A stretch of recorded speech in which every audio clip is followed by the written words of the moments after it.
ଯଦି କିଏ ତୁମକୁ ଗାଳି କରୁଛି ତୁମେ ଚିନ୍ତା କରିବା ଉଚିତ ନୁହେଁ, କାହିଁକି ନା ସେ ବହୁତ ଗରିବ, ତା ପାଖରେ ଗାଲି ଖାଲି ଅଛି।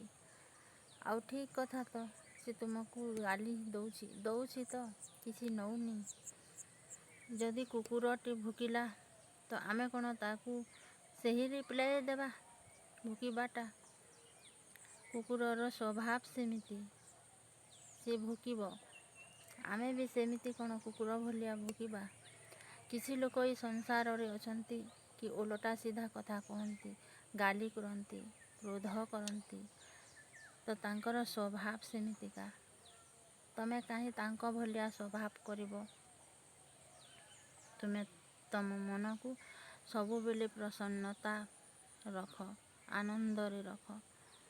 ତୁମର ପ୍ରସନ୍ନତା ହେଉଛି ତୁମର ଅମୂଲ୍ୟ ଧନ।